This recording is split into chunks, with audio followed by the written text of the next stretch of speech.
Liderrak txokolate artean beste bi positibo gehiago eskuratu zituen atzo Lasarten, huts eta bi irabazi ondoren. Michelineko futbol zelaiak atzo askori gogorarazi zion Alabes orainik bigarren B mailan dagoela eta ez dagoela onenen artean. Hasierako minututan Mikel Etxarriren mutilak erasokor irten ziren gola lortu asmoz, baina ez zuten arrisku handirik eraman. Jokaldi honetan, jaurtiketa horri erantzun bikaina eman zion Xabier Atezainak, atzo ere Titoren lekua bete baitzuen Atezain arabarrak.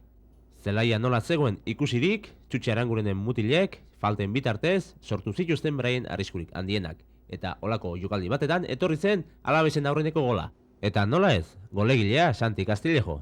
Denboraldi honetan dagoeneko aurrelari nafarrak 17 gol egin ditu. Orduzue berriz errepikaldia, 20. minutua zen, eta buruz modu horretan, Santi Castillejok baloia sareetan jarri zuen, huts eta bategoa ezarriz markagailuan.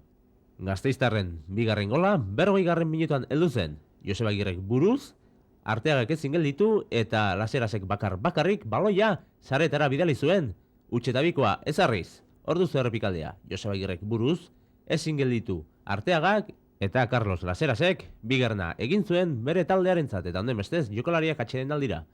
Bigarren zatian, Erreala saiatu zen gola lortzen, baina ez zen finibili azkeneko metroetan.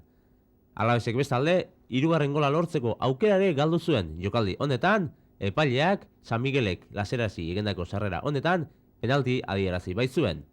80. minutua zen, eta orduzu errepikaldia eta badirudi baietz penaltia dela.